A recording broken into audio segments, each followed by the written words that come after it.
Je vis sur Lille. J'ai obtenu un diplôme d'ingénieur agronome, plus particulièrement ingénieur en agriculture. J'ai ensuite plusieurs expériences plutôt distribution, grande distribution. Et donc ensuite, par rapport à cette envie tout le temps de créer ma boîte, je me suis petit à petit, dans le milieu de la grande distribution, orientée vers de la création, des projets de création, des projets toujours de management de projet, création dans tous les postes que je ciblais, mais toujours en grande distribution, pour au final créer ma boîte. En fait, j'ai voulu créer ma boîte depuis la sortie de mes études. J'ai d'abord voulu avoir de l'expérience que j'ai acquise petit à petit. Bon, j'ai pas beaucoup d'années d'expérience, c'est pour ça que j'ai choisi la franchise.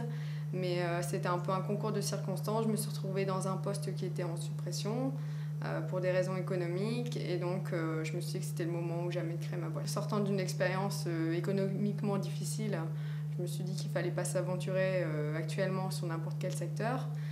Parce que c'était aussi un secteur dans lequel je me retrouvais dans les valeurs et puis au niveau des compétences aussi. Ça correspondait un petit peu à mon profil, à mes expériences professionnelles précédentes et donc je me sentais capable de créer ma boîte dans ce secteur-là. Alors beaucoup de recherches internet, des coups de téléphone passés, des renseignements pris à droite à gauche, aussi par le biais de familles qui travaillent dans ce secteur-là, dans le secteur de la gérontologie. Et puis, de fil en aiguille, je suis tombée sur le site de Coviva et j'ai vraiment adhéré aux valeurs et aux ambitions, à la politique. Et donc, voilà, j'ai entamé la procédure et puis après, j'ai foncé. J'ai eu plusieurs entretiens téléphoniques. On m'a fait remplir avant cela un dossier.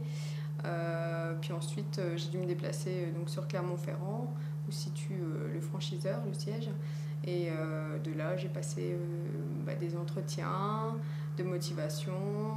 J'ai dû réaliser un questionnaire psychologique et je ne sais plus comment.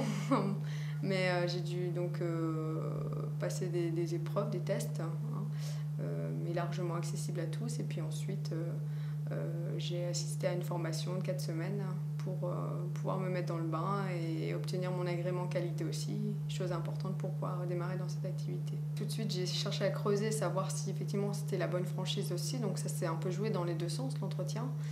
J'ai senti que j'étais en phase avec les souhaits de développement de la franchise, les ambitions et les valeurs. Donc j'ai ensuite creusé plus la piste du manager d'agence en téléphonant à différents franchisés déjà installés pour voir un peu comment ça se passait pour eux. Et de là, j'étais complètement rassurée par le fait que déjà, ils étaient très accueillants. Ils ont répondu vraiment sincèrement à toutes mes questions en toute transparence. Il n'y avait pas de choses cachées. C'était assez clair, assez droit et du coup ça m'a rassurée. Ce que j'aime justement dans le métier du chef d'entreprise, c'est d'être polyvalente par rapport à toutes les fonctions que j'ai pu avoir avant. En tant qu'employée, j'ai toujours eu des fonctions assez polyvalentes, c'est ce qui me plaît.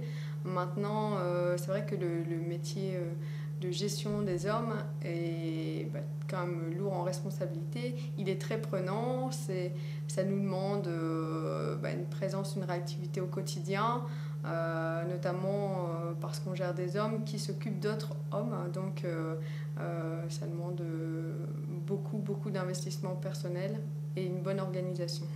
Ouais, donc il y a des moments de galère, c'est sûr, il y a des moments de coups durs, des arrêts maladie à gérer, des remplacements, des bénéficiaires pas satisfaits de leur intervenante qu'il faut changer rapidement.